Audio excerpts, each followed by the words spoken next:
Muy bien, hermanos. Damos gracias al Señor por este precioso tiempo de entonarle cánticos a nuestro Señor Jesucristo. Y le pido por favor, ahí donde usted está, que me acompañe. Vamos a continuar estudiando la bendita palabra del Señor. Y como usted recordará, ya tenemos varias semanas ya que hemos empezado una nueva serie acerca de personajes de la Biblia. Y hace mucho tiempo atrás ya estudiamos la vida del rey Asa, y creo yo, bueno, espero que haya sido de bendición, de ánimo para ustedes. Para mí lo fue, para mí fue de mucha bendición estudiar la historia de este rey y recibir exhortación, recibir ánimo por medio de contemplar la vida de este hombre. Y luego empezamos a estudiar la vida del profeta Samuel en una subserie que vamos a tener aquí en la iglesia, hablando acerca de Samuel, luego de Saúl, luego de David, luego de Salomón. Y tenemos bastante tiempo por delante, si el Señor lo permite, para poder estudiar acerca de estos hombres y examinar los principios sobre los cuales estaban basadas sus vidas y poder aprender. Y ya hemos llevado, esta es la cuarta sesión que tenemos acerca del profeta Samuel, y empezamos viendo la historia de este muchacho, de este hombre, cuyo nacimiento fue milagroso, cuyo ministerio es poderoso y cuyo legado es permanente. Vimos cómo sus padres, Elcana y Ana, fueron personas piadosas, personas que temían al Señor a pesar del contexto en el cual vivían, el contexto del periodo de los jueces, un contexto de anarquía, un contexto de desorden, un contexto de ignorancia de la palabra de Dios. Esta pareja supo mantenerse fieles al Señor, amando al Señor, y pudieron, por lo menos durante los primeros años de su vida, criar a su hijo de una manera adecuada. Y luego, como resultado de la promesa que Ana había hecho al Señor, que si Dios le concedía un hijo, ella lo iba a entregar al Señor, pues ella cumplió esa promesa, entregó a su hijo chiquito, una vez destetado, aproximadamente 2 a 3 años, lo entregó para que este niño creciera bajo los pies, a los pies del sacerdote Elí, y fuera entrenado y dedicado constantemente toda su vida para servirle al Señor. Y así fue. El niño Samuel iba creciendo, aprendiendo, y una de las frases que se repite 3 veces en la historia de Samuel, por lo menos en los primeros capítulos, es que el niño o el joven Samuel ministraba a Jehová, servía al Señor, ¿sí? Servía al Señor, y cuando ya era muchacho, a pesar de que su madre y su familia siempre lo visitaban una vez al año, cuando ellos subían a Silo, a la casa de Jehová, pues él seguía creciendo y tomando ya decisiones propias, ya personales de él, decisiones de obediencia, decisiones de humildad, decisiones pues sabias realmente. Tomó muy bien los consejos de sus padres y los consejos y las enseñanzas de Elí. Este muchacho creció y llegó al punto de que el Señor lo llamó en una noche allí, lo llamó al ministerio, lo llamó para que él pudiera servir a Dios como profeta, ya no solamente como un servidor en su casa, pero como un profeta de Dios, un anunciador de las palabras de Dios. Y así fue. Una de las cosas que vimos la semana pasada fue la gran diferencia que hay entre dos personas, cómo a veces puede ser posible que dos personas que tienen las mismas, no necesariamente la misma edad, pero sí las muy similares características y circunstancias, las mismas bendiciones, las mismas oportunidades, como dos personas teniendo las mismas oportunidades pueden tomar dos caminos completamente diferentes, ¿no? El gran contraste era entre Samuel y los hijos de Eli, ¿no? Estas personas, ambos, 3 personas, los 2 hijos de Eli, Ofni, Fines y Samuel, crecieron en el mismo lugar, en la casa de Jehová, fueron expuestos a la misma palabra, fueron expuestos a servir al mismo Señor, conocían los mismos rituales, tenían las mismas oportunidades, las mismas bendiciones, y sin embargo, los hijos de Eli, pues decidieron menospreciar al Señor, las ofrendas, y decidieron cometer inmoralidad sexual dentro de la casa de Dios y no arrepentirse a pesar de que su padre los llamó la atención.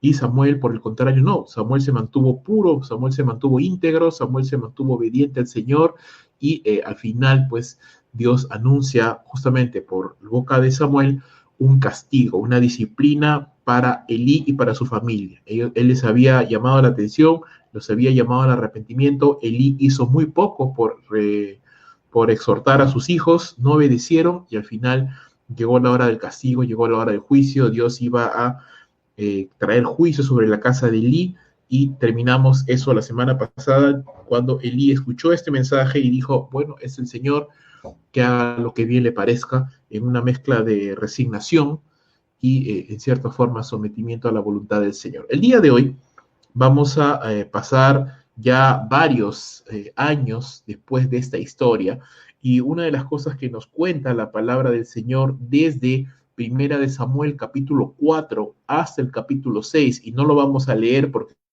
no es el objetivo, estamos centrándonos en Samuel, pero es necesario leer esta historia para poder comprender el contexto.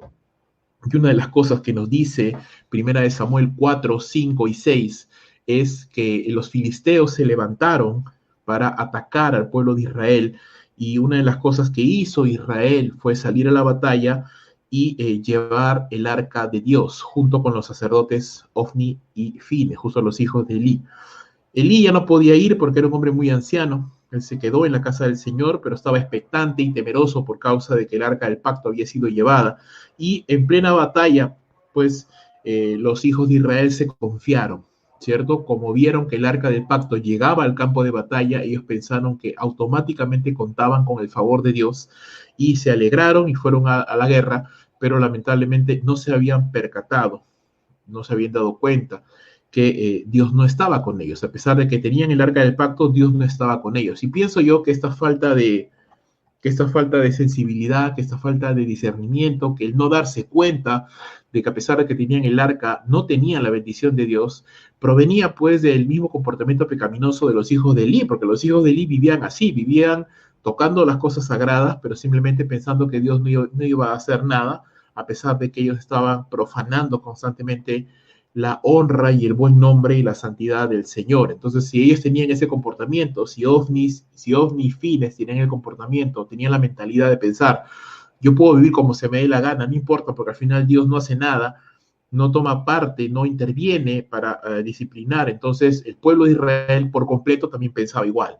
Pensaba que simplemente con llevar el arca del pacto al campo de batalla era suficiente y Dios tenía que librarlos. Pues no, Dios no tenía por qué librarlos, era un pueblo pecaminoso, era un pueblo que se había apartado de él, era un pueblo cuyo liderazgo había sido corrompido, estaba corrupto, era inmoral, se había apartado del Señor. Entonces Dios los entregó y los filisteos los derrotaron. Y en este combate cruento, los dos hijos de Elí mueren. Mueren en esta batalla, muchos israelitas mueren, y encima los filisteos toman capturada el arca del pacto. La gloria del pueblo de Israel es capturada y llevada a tierras paganas. Cuando Elí se entera de esta terrible noticia, cae de su silla y se desnuca muriendo, cumpliéndose así la palabra de juicio sobre los hijos de Elí y sobre Elí. Es más, incluso la mujer de uno de los hijos de Elí, al enterarse de esta noticia, pues da a luz, y en pleno parto, en pleno alumbramiento, ella muere, pero antes de morir le pone por nombre a ese hijo que estaba naciendo, le pone por nombre Icabod, que es un nombre hebreo que significa la gloria se apartó, ¿no? La gloria del Señor les ha abandonado. Y así termina esta terrible historia. Ahora, no termina la historia de la familia de Limas, no termina la historia de Israel. Dios todavía tiene un trato con Israel, y en el campo de los filisteos, pues ellos tenían el arca allí, así que lo ponen junto a sus demás dioses, y Dios comienza a traer juicio sobre las naciones filisteas por causa de que, bueno, eran hombres paganos que tenían el arca del pacto ahí, así que los comienza a juzgar con enfermedades, con tumores, con un montón de cosas, y los filisteos al final, asustados, pues deciden devolver el arca del pacto al pueblo de Israel. Llega este arca del pacto, llega a la localidad de Bet-Semes, y los hombres de Bet-Semes reciben el arca del pacto, pero mira cómo una vez más la temeridad, la falta de respeto, la irreverencia por las cosas de Dios, que esto ya venía desde los hijos de Elí, desde ese ministerio corrupto.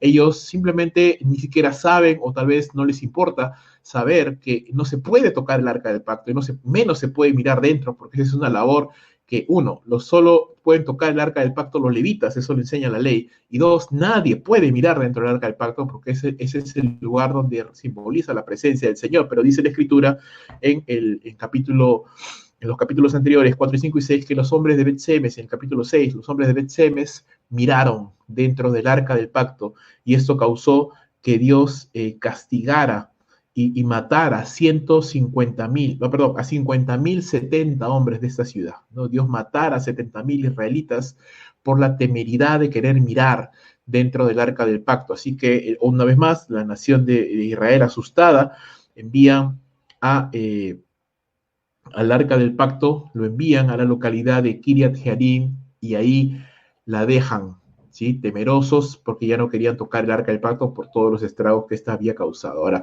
eso simplemente es causa de la falta de orden, la causa de la anarquía que se vivía en ese tiempo, del desconocimiento de la palabra del Señor, y ahí es donde empezamos, o ahí es donde empieza el capítulo número 7, ahí donde lo deja la historia, y ahí empezamos a mirar el capítulo 7, y es ahí donde vamos a leer, hermanos, y les pido por favor que leamos, ¿sí? Después de esta introducción, vamos a leer Primera de Samuel, capítulo 7, versículo 1, y vinieron los hombres de Kiriat Jearim, tomando el arca del Señor, y la llevaron a la casa de Abinadab en la colina, y consagraron a Eleazar su hijo para que guardara el arca del Señor.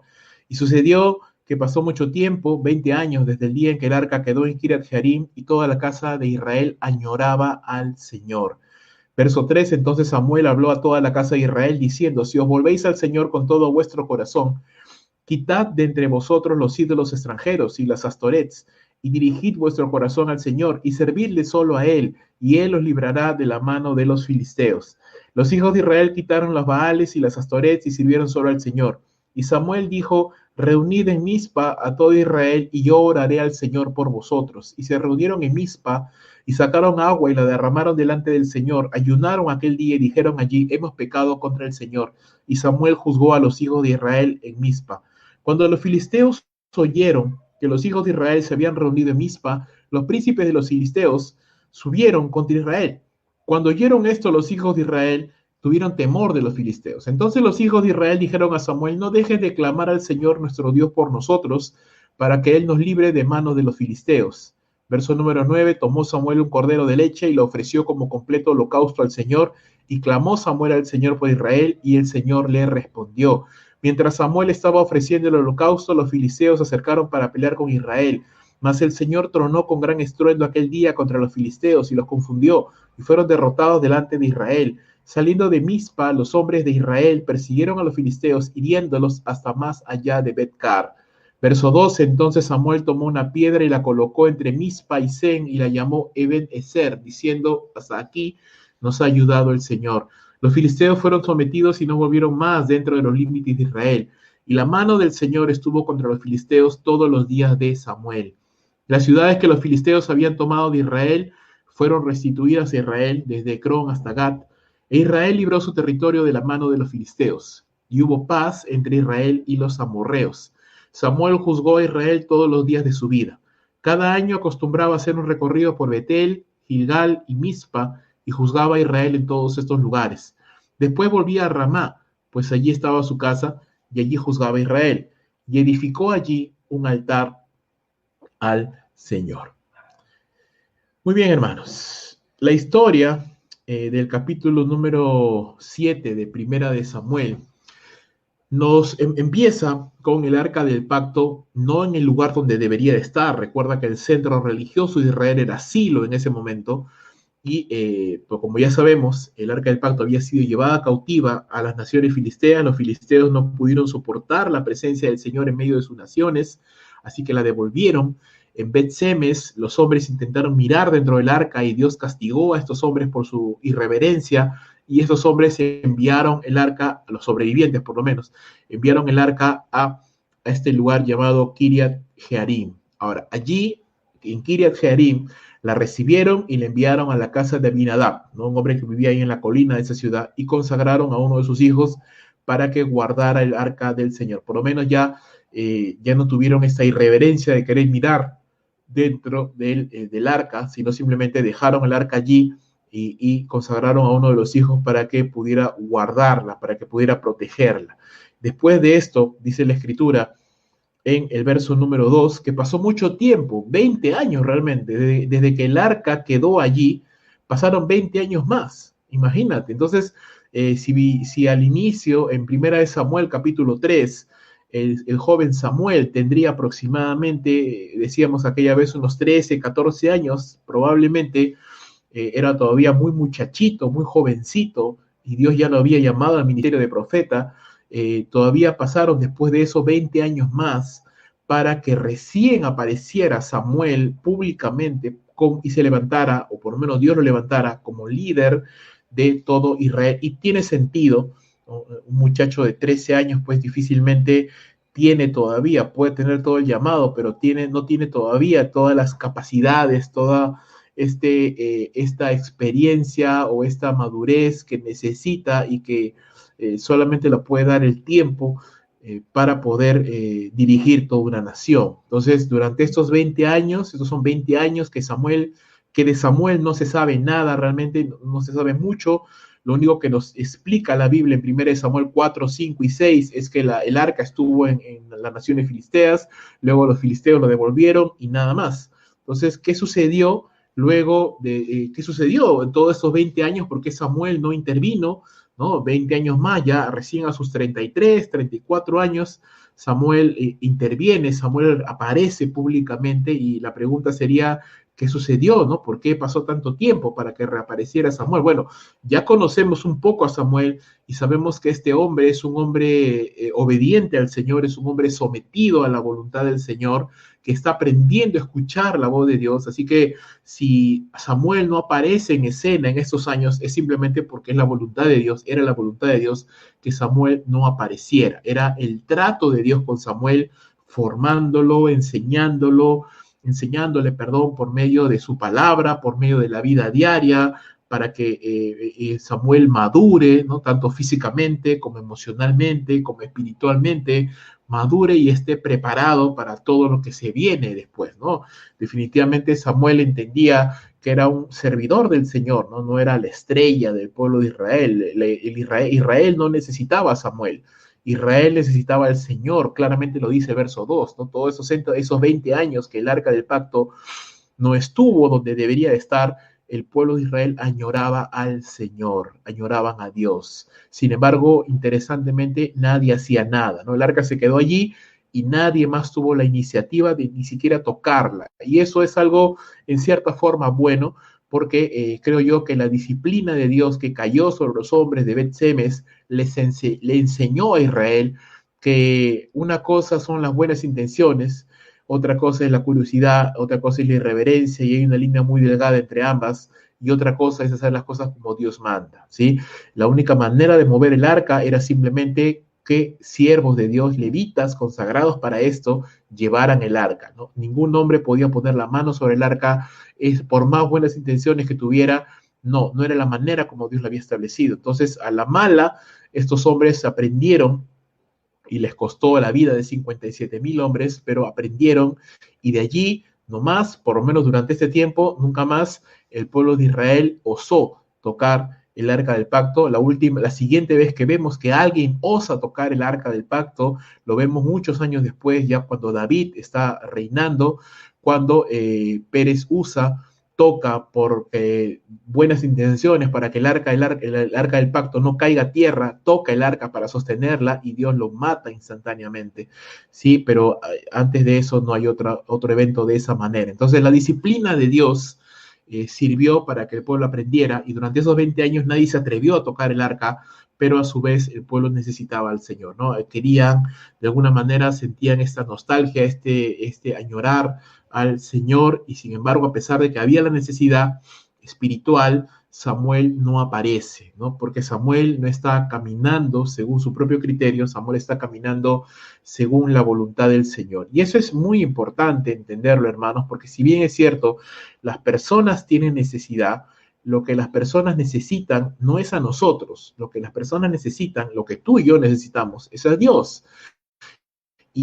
Y tenemos que andar según el cronómetro de Dios, según el calendario de Dios, según el reloj de Dios, no según nuestro propio cronograma o reloj o calendario. Y eso es más fácil decirlo que hacerlo, pero es importante orar para que el Señor nos dé la sabiduría, el discernimiento para saber cuándo actuar, cuándo no actuar, cuándo hablar, cuándo no hablar, cuándo decir, cuándo no decir, cuándo hacer, cuándo no hacer. porque queremos no caminar según nuestro propio guión, sino queremos, pues, de alguna manera seguir lo que Dios está queriendo hacer, ¿no? Samuel pudo haber aparecido antes de esos 20 años, sí, seguramente que sí, pero no era la voluntad del Señor. Recién a los 20 años después, cuando ya Samuel tenía sus 30 y tantos años, recién aparece Samuel a toda la casa de Israel y vemos que era la voluntad de Dios que así fuese. Samuel aparece y no aparece de una manera muy amable, que digamos, ¿verdad? Él aparece y reaparece, mejor dicho, porque ya todo el pueblo de Israel sabía que él era un siervo del Señor, ya eso lo dejó claro el capítulo 3 de Primera de Samuel, que todo, desde Dan hasta Berseba, todo Israel sabía ya, desde que Samuel era un muchachito, ya sabían que él era un fiel profeta del Señor y que todo lo que él hablaba, Dios lo cumplía. Sin embargo, no es hasta sus 30 y tantos años que Samuel aparece y aparece no sin un mensaje, aparece con un mensaje. ¿Sí? El primer mensaje que Dios le dio a Samuel era un mensaje de juicio sobre la casa de Elí. El segundo mensaje, o por lo menos el segundo que conozcamos, porque seguramente Dios le habrá dado más mensajes, pero por lo menos el siguiente mensaje importante, llamémoslo así, que Dios le da a Samuel para que lo comunique a todo el pueblo esta vez, es un mensaje también de exhortación, un mensaje de juicio, de esperanza, es un mensaje confrontativo. ¿Sí? El mensaje es simple, pero a la vez es directo, no es duro.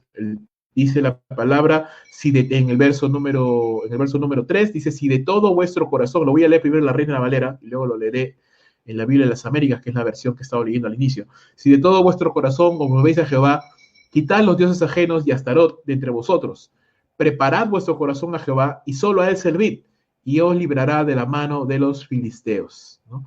Leyéndolo en la versión de la Biblia de las Américas, dice, si os volvéis al Señor con todo vuestro corazón, quitad de entre vosotros los ídolos extranjeros y las astorets, y dirigid vuestro corazón al Señor y servidle solo a Él, y Él os librará de la mano de los filisteos, ¿no? La predicación de Samuel, su mensaje, al final desnudaba lo que estaba pasando con Israel. Ellos tenían nuevamente el arca del Señor, pero a la vez seguían adorando dioses falsos. Y eso es interesante porque aparentemente el verso 2 dice de que el pueblo añoraba al Señor y pareciera pues que ellos querían adorar a Dios, sí, pero también adoraban a dioses falsos. Lo que Samuel está diciendo es, sí, ustedes añoran al Señor, pero también siguen adorando dioses falsos. Y mientras sigan adorando dioses falsos, Dios no se va a revelar a ustedes porque Dios demanda exclusividad. Yo no puedo adorar a Dios y adorar al dinero. Yo no puedo adorar a Dios y adorar a mis ídolos. Yo no puedo adorar a Dios y adorar a mi familia. Yo no puedo adorar a Dios y adorar a cualquier otra cosa. Dios demanda exclusividad. El pueblo de Israel añoraba al Señor, pero a la vez seguía adorando ídolos falsos. Y el mensaje, el centro, el core del mensaje de Samuel es Dios demanda exclusividad. ¿Cuál es la condición de su mensaje? Si de todo corazón se vuelven al Señor, ¿no? Se convierten al Señor de todo corazón, si eso es lo que hacen, si toman esa decisión, entonces, solo entonces, ¿qué tienen que hacer? Tomar una decisión. Quitar los ídolos ajenos y Astarot de entre vosotros. ¿Sí? Dentro de los ídolos ajenos estaban los Baales, los diferentes tipos de variaciones de Baal que habían y otros ídolos más. Es interesante que menciona a Astarot por nombre propio porque esta era la diosa de la inmoralidad sexual, así que parece que este era un grave pecado que se cometía constantemente dentro del pueblo de Israel y no sorprende porque los hijos de Elí lo hacían también, así que se repite una vez más lo que siempre les dije, tal cual es la cabeza, tal cual es todo el pueblo. Así que los líderes hacían esto, pues todo el pueblo también lo hacía. Así que la decisión que Dios manda al pueblo es quiten los dioses ajenos de entre vosotros, quiten los dioses ajenos y las prácticas asociadas a esto. Entonces eso simboliza o eso representa arrepentimiento y abandonar el pecado. ¿Qué más? No solo decisión, disposición. ¿Cuál es la disposición? Preparad vuestro corazón a Jehová. Disponer vuestro corazón a Dios, es decir, inclinar nuestro corazón al Señor. No solamente se trata de dejar de hacer lo malo, pero ahora es inclinarnos a hacer lo bueno, preparar nuestro corazón, disponernos, tener esa disposición de hacerlo, porque sin disposición, hermano, no hay nada. Sin disposición, sin el deseo de buscar al Señor, me pueden decir 1000 personas, busca al Señor, y no lo voy a buscar, porque no tengo la disposición. ¿sí? La disposición es todo, hermano. Si no tengo la disposición, si no tengo la motivación, me podrán aconsejar, me podrán decir, me podrán pasar mil y un tribulaciones, pasaré la disciplina del Señor, pero seguiré sin cambiar porque sigo en un corazón terco. No quiero disponer, no quiero poner mi brazo a torcer, no quiero disponer, no quiero inclinar mi cuello, mi cerviz, y no quiero disponerme al Señor, pero el mandato es: decídete, dispón tu corazón. Y tercero, exclusividad. Sirve solamente al Señor, porque Dios es un Dios celoso. Él demanda exclusividad. Adórale solo a Él, sírvele solo a Él, búscale solo a Él, ora solo a Él, confía solamente en Él, adórale solamente a Él, porque Él es exclusivo, Él es un Dios celoso. Él demanda exclusividad, que le adore solo a Él, que le sirva solo a Él. Y si hacemos esto, y si de todo corazón hacemos esto, ¿cuál es la promesa?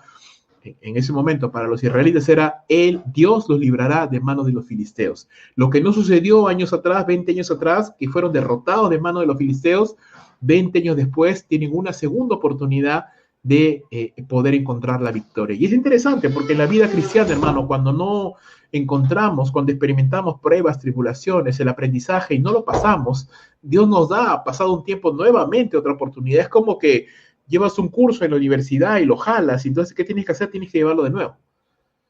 Y eso pasa en la vida, hermanos, ¿no? Dios permite que pasen circunstancias en nuestra vida, y si las pasamos y aprobamos, entonces pasaremos a otra etapa de nuestra vida, pero si no lo aprobamos, entonces otra vez pasará el tiempo y otra vez volveremos a enfrentar una situación parecida hasta que pasemos por esas circunstancias. Por eso es que a veces pasamos por diferentes pruebas y pareciera como un ciclo, siempre estamos siendo probados en lo mismo, y es porque tal vez, mi hermano, no estamos aprobando, no estamos respondiendo adecuadamente. Entonces Dios tiene que hacernos llevar nuevamente esa materia hasta poder aprobarlo. Y esto es lo que estaba sucediendo. 20 años atrás el pueblo de Israel se enfrentó con la tentación, pelear con los filisteos, pero fallaron. ¿Por qué? Porque se confiaron, pensaron que solo con llevar el arca y vivir una vida pecaminosa era suficiente. Dios dijo: no, no es suficiente, no solamente es el arca, es la obediencia, es la santidad, es la disposición, y ustedes no tenían nada de eso. Así que fueron a la guerra, pero yo no fui con ustedes, así que los filisteos los quebrantaron. 20 años después, una vez más, la oportunidad está ahí, la prueba otra vez está ahí, los filisteos están nuevamente ahí. La pregunta es: ¿qué van a hacer, Israel? Esta vez la situación puede ser diferente. Todo depende, decisión, disposición, exclusividad. Si hacen esto, si quitan los ídolos de su corazón, si entienden que el secreto de la victoria no es tener más caballos, sino el secreto de la victoria es temer al Señor, si el secreto de la victoria, entienden que el secreto de la victoria no es tener más dinero, más contactos o más trabajo, sino que el secreto de la victoria es amar al Señor y obedecerle al Señor y confiar en el Señor. Si entienden eso, si pueden comprenderlo, tendrán la victoria, y ningún ejército, por más grande que sea, podrá contra ustedes, porque recuerda, el rey Asa enfrentó a un ejército monstruoso y los derrotó. ¿Por qué? Porque tenía muchos caballos, porque tenía mucha ingeniería. No, simplemente porque confiaron en el Señor. No podemos conocer el corazón de las personas, hermano, pero sí podemos ver la evidencia de esos corazones. Lo que Samuel estaba diciendo es que ellos tienen que evidenciar, tienen que demostrar que realmente se han consagrado al Señor, y eso lo podían hacer o lo debían hacer abandonando a sus dioses falsos. El pueblo, al final, al escuchar este mensaje, pues respondieron favorablemente, escucharon, obedecieron y dijeron: ok. Verso 4, los hijos de Israel quitaron los Baales, quitaron los ídolos y quitaron todas estas cosas que había entre ellos y sirvieron solo al Señor. El verso número 5 dice: Samuel dijo: ok, reunidos en Mizpa, y yo oraré al Señor por vosotros, ¿sí? Porque está bien, la acción está, pero ahora vamos a oficializarlo con un compromiso delante del Señor. Tiene que ser algo serio, ¿sí? Tiene que ser algo serio, no solamente de un día, porque yo puedo decir: ok, me arrepiento hoy día, pero mañana no. Vamos a hacer un compromiso serio delante del Señor. Verso número 6, todo el pueblo obedeció a Samuel, se reunieron en Mizpa, sacaron agua y la derramaron delante del Señor, ayunaron aquel día y dijeron allí: hemos pecado contra el Señor. Ese es el punto de quiebre, hermano. Ahí en este punto, ellos ya ganaron la victoria contra los filisteos. No han peleado todavía, no han salido todavía al combate, pero ellos ya ganaron la victoria. ¿Por qué? Porque ya reconocieron su pecado delante del Señor, se arrepintieron de todo corazón y se comprometieron a obedecerle al Señor. Cuando hacemos eso, hermano, cuando tú buscas al Señor, cuando tú buscas vivir en santidad delante del Señor, cuando tú estás caminando en integridad delante del Señor, te digo una cosa, pasará un día, 2 días, un mes, un año, no lo sé, pero tú ya tienes la victoria. Solamente es cuestión de tiempo para que Dios haga ver la victoria. Ya la ganaste, si ya de rodillas en santidad, buscando al Señor, ya te comprometiste al Señor, ya estás tus cuentas limpias con el Señor, ya no hay nada que te acuse, tu conciencia delante del Señor, sino que todas tus cuentas están pagadas delante del Señor, ya oraste, pediste perdón al Señor, estás procurando vivir en santidad. Déjame decirte, hermano, la victoria ya está ganada. Ellos ya habían ganado la batalla contra los filisteos, a pesar de que todavía no habían peleado. Y vas a ver, ellos se reunieron en Mizpa, y Mizpa es un lugar importante en la Biblia, porque Mizpa es el lugar donde Jacob se apartó de Labán, allá en Génesis capítulo 31. Mizpa es el lugar donde Israel se arrepintió en la época de los jueces, jueces capítulo 20. Mizpa significa el lugar del arrepentimiento, el lugar de la separación, el lugar donde dejamos de nuestros malos caminos y nos volvemos al Señor, donde decimos, ok, ya basta de tonterías, basta de jugar al cristiano, basta de aparentarse cristiano pero no serlo, basta ya de no tener una vida de oración, basta ya de no leer la Biblia, basta ya de no obedecer al Señor, basta ya de estos pecados ocultos que siempre me derrotan, basta ya de vivir una doble vida, basta ya de vivir una vida apática, de una vida triste, monótona, basta ya, ese es el momento, esa es la historia, ese es el lugar donde yo me voy a consagrar al Señor, donde yo voy a decidir sacar toda la indecisión de mi corazón, aunque suene eso una paradoja. Voy a decidir sacar los ídolos de mi corazón, voy a disponer mi corazón al Señor y voy a servirle solamente a Él. Una vez que yo decido hacer esto, ese es el lugar de la victoria, ese es el lugar del éxito verdadero. Israel lo hizo, dice la Escritura, ellos ayunaron, sacaron agua, la derramaron delante del Señor, ayunaron y dijeron, Señor, hemos pecado contra ti todos estos años porque hemos asumido que simplemente con tener el arca, con llamarnos cristianos, ya era suficiente para que tú me bendijeras, pero no, nos damos cuenta de que no, yo puedo llamarme cristiano, puedo asistir a la iglesia, puedo tener mi Biblia bajo el brazo y aún así vivir en derrota. ¿Por qué? Porque no se trata de tener tu Biblia bajo el brazo, no se trata de cantar coritos, no se trata de sentarme en una misma banca todos los días, se trata de mi corazón para con el Señor. Estoy sirviéndole exclusivamente, estoy adorándole con todo mi corazón, estoy confiando en Él, estoy procurando vivir en santidad en la medida de todo lo que me da, de vivir en santidad, de orar al Señor, de buscar al Señor, de confiar al Señor. Estoy haciendo esas cosas, entonces, si estás haciendo estas cosas, déjame decirte, la victoria ya está ganada. Solo es cuestión de tiempo. Nada más para que puedas ver la victoria. La victoria no se conquista en el campo de batalla, hermano. La victoria se conquista delante del Señor. El empleo que estás buscando no lo consigues, hermano. No lo consigues en una agencia de empleos o pidiendo, rogando uno a otro. Lo consigues delante del Señor. Lo que estás anhelando en tu corazón, las bendiciones, el ministerio, lo que deseas conseguir, no lo consigues en otro lugar. Lo consigues delante del Señor, de rodillas, orando, clamando, llorando, abriendo tu corazón delante de Él. Ahí consigues la salvación de tus seres queridos, ahí consigues la consagración de tu ministerio y consigues todo lo que deseas y anhelas en tu corazón. Allí lo consigues en la presencia del Señor, la victoria en cualquier circunstancia. Dice la Escritura, Samuel juzgó a los hijos de Israel en Mizpa, verso número 6. Y es interesante, hermanos, es bien interesante que durante esos 20 años que habían pasado, los filisteos no habían aparecido. Durante estos 20 años que Israel estuvo caminando en desobediencia, en desorden, llamémoslo así, porque no tenían el arca del pacto en su lugar, no se habían comprometido al Señor, añoraban al Señor, pero no hacían nada realmente, y los filisteos no hicieron nada. Pero una vez, hermanos, una vez se comprometieron los israelitas, ¿qué sucedió? Mira, verso número 7. Cuando los filisteos oyeron que los hijos de Israel se habían consagrado al Señor, recuerda que Mizpa es el lugar de la consagración, es el lugar de la separación. Cuando el diablo escucha que tú te has consagrado al Señor, que dice, los príncipes de los filisteos subieron contra Israel. Cuando oyeron esto los hijos de Israel, tuvieron temor de los filisteos. Cuando Satanás escucha que tú estás orando, cuando Satanás escucha que tú has dicho, no, yo voy a vivir a partir de ahora, voy a vivir en santidad, voy a vivir en integridad, voy a orar todos los días, voy a leer la palabra, voy a servir al Señor, voy a empezar a predicar a los perdidos, voy a comenzar a vivir como un cristiano debe vivir. Cuando Satanás escucha eso, dice, ok, ahí hay peligro, manda a unos cuantos diablos, vamos a quitarle las ganas a este muchacho, a esta muchacha, ¿no? Los filisteos escuchan que Israel está levantándose nuevamente para buscar al Señor y dicen, no, no, no podemos permitir esto. Nosotros queremos que Israel esté allí, agachado, ahí, perdido, ahí, que esté angustiado, entristecido, atribulado, ahí está bien, ahí no nos causa ningún problema. Satanás quiere que vivamos así, hermanos. Satanás quiere que vivas triste, deprimido, angustiado, así, irrelevante, ¿no? No le importa a Satanás si te vas al mundo, para él es suficiente con que tú vivas improductivo, que no ores, que no leas la Biblia, que no busques al Señor, que no sirvas, que no congregues, ya es suficiente, porque ahí no causas ningún daño, no sirve para nada, realmente, cuando estamos en esa situación no servimos para nada, es como si no existiéramos, y Satanás está contento, ahí nos tiene contentos, calientitos ahí.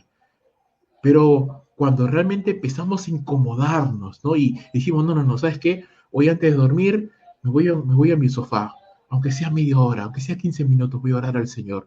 O sabes qué, en la mañana me levanto, 5 o 6 de la mañana, ¿sabes qué? Hace frío, pero no, no, no, media horita aunque sea, me voy a mi sala, me arrodillo y digo, Señor, Padre Celestial, en el nombre de Jesús, Padre, en esta mañana vengo a buscarte, Señor. Y cuando empezamos a hacer esto, hermano, cuando empiezas a hacer esto todos los días, las alarmas del infierno comienzan a sonar y comienzas a ser un peligro para Satanás, porque Satanás sabe que si tú empiezas a orar, hermano, que si tú empiezas a clamar al Señor, no solo Dios te va a empezar a usar, sino que las situaciones de tu vida van a cambiar, la gente va a escuchar palabras de bendición de tus labios, tú vas a ser de consejo para otros, vas a ser de bendición, vas a llegar a otras personas con el evangelio. Satanás no quiere eso, no quiere eso. Así que apenas Israel se empieza a levantar, los filisteos van contra Israel y obviamente hay temor. Obviamente hay miedo, obviamente Israel ya había perdido contra los filisteos, así que inmediatamente la mente nos juega, ¿verdad? Y decimos, no, no, no, no, Dios no me va a ayudar otra vez, voy a ser derrotado otra vez. El temor, el miedo, ¿verdad? El miedo, hermanos. A veces uno piensa, no, yo estoy buscando al Señor, no me va a pasar nada. Ni creas, ¿ah? Cuando tú buscas más al Señor, más empiezan muchas veces las pruebas. Y el temor es una de las pruebas que el creyente va a vivir. Israel pudo haber dicho, no, no, no, ¿sabes qué? Cada uno a su casa, ya, olvidémonos de eso porque los filisteos vienen, así que mejor regresemos a casa. Puedes hacer esto, puedes empezar a temer y decir, no, a lo mejor ya no voy a buscar al Señor porque muchas pruebas me vienen. Pero Israel hizo algo bueno, verso 8. Entonces los hijos de Israel dijeron a Samuel, no dejes de clamar al Señor nuestro Dios por nosotros, para que Él nos libre de las manos de los filisteos. ¿Notas la diferencia entre el Israel de hace 20 años atrás? El Israel de hace 20 años atrás les decía, traigan el arca, ya ganamos ya, confiado en sus propias fuerzas. Un Israel orgulloso, un Israel religioso, porque decía, no, si tenemos el arca, no interesa si estamos viviendo en inmoralidad, si tenemos ídolos falsos, no importa, el arca está ahí, así que Dios tiene que bendecirnos.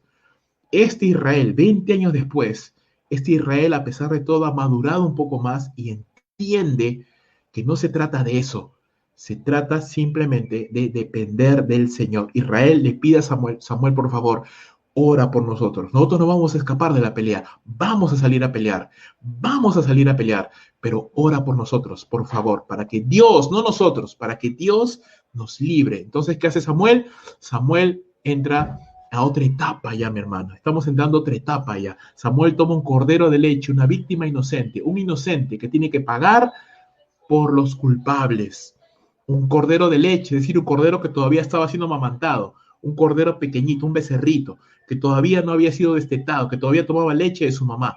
Lo saca y lo ofrece, dice, como completo holocausto, es decir, no le quebraron ni un hueso, nada, ni lo cortaron, ni nada, así enterito lo ofrecieron como un holocausto quemado al Señor. Y clamó Samuel al Señor por Israel, y el Señor le respondió.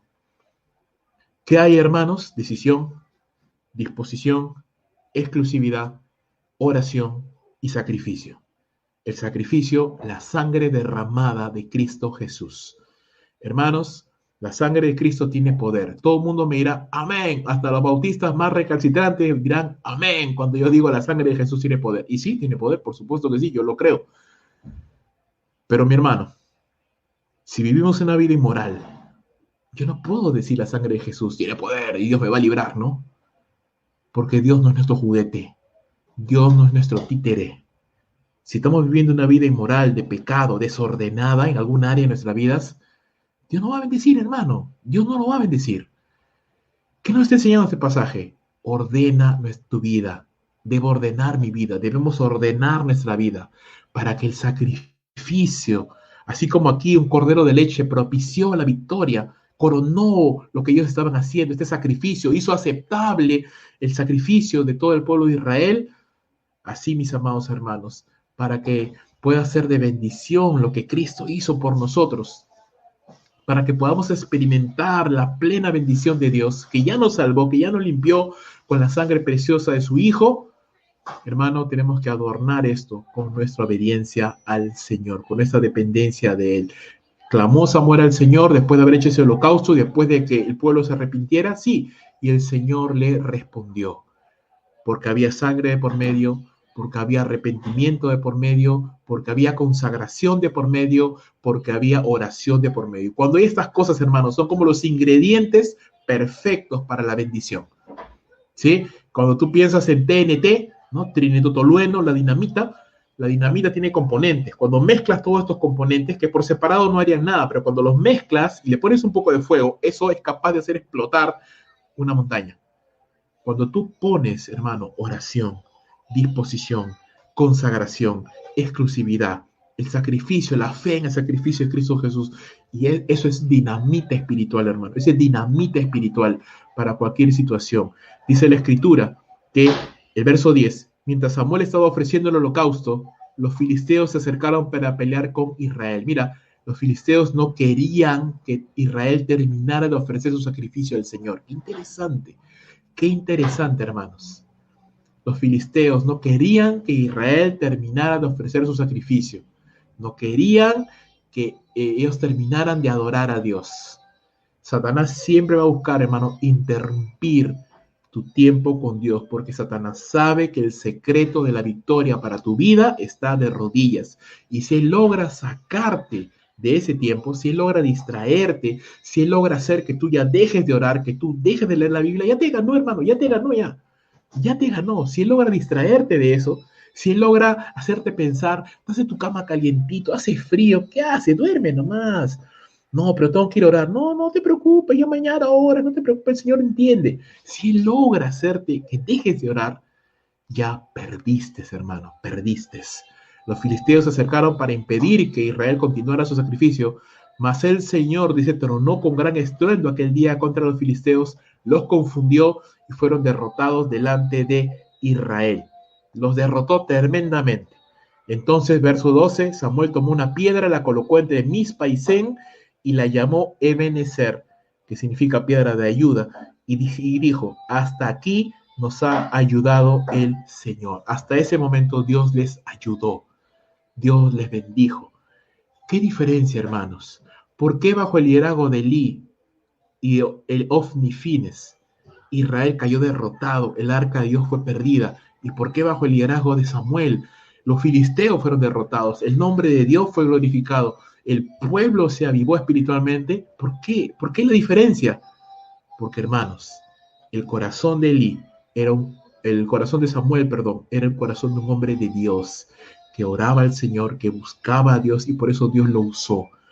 Elí, Ofni y Fines eran personas que se habían dejado corromper por la maldad de este mundo. Su adoración estaba contaminada, no era pura, y por ende Dios no bendijo. Por ende Dios no abrió puertas, por ende Dios no utilizó a estos hombres y fue de perjuicio para el pueblo. Por eso, hermano, el secreto de la victoria en el ministerio, en la familia, en cualquier área de tu vida, está de rodillas, en la consagración al Señor.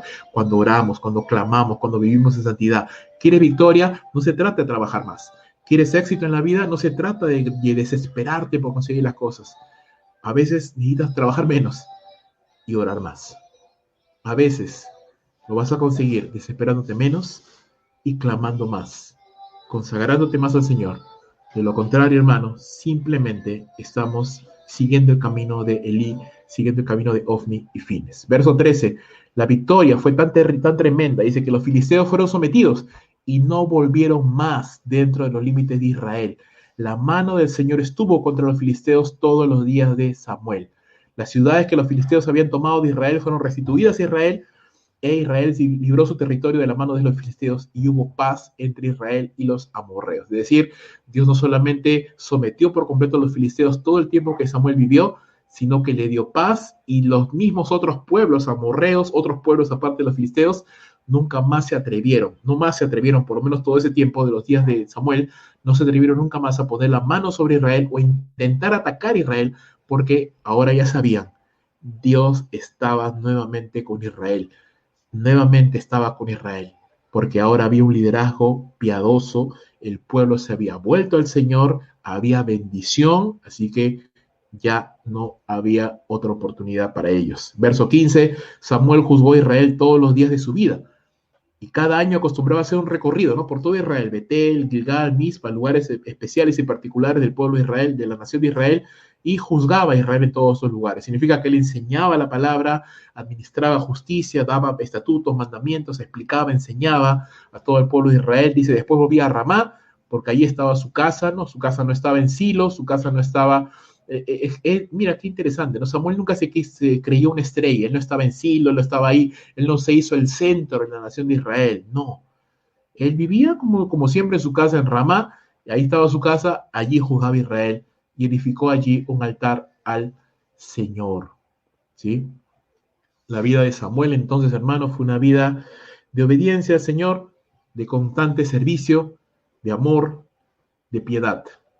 Él no se creía una estrella, él no se creía, hermanos, una persona indispensable, él no se creía, hermanos, la salvación de Israel, no.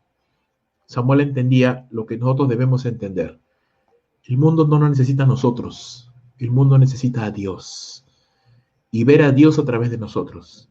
Y eso lo vamos a lograr de rodillas, orando al Señor, pidiéndole, clamándole, buscándole. Te animo en esta noche, mi amado hermano, mi hermana. Sé que me he extendido un poquito, pero creo que era necesario hacerlo. Te animo, hermano. ¿Quieres encontrar victoria en la vida? Busca al Señor. ¿Te sientes desanimado por algo, desalentado, triste? Tal vez las expectativas que tenías no se dieron, tal vez las cosas no están saliendo como tú pensabas, tal vez las fuerzas las estás perdiendo, tal vez, no lo sé.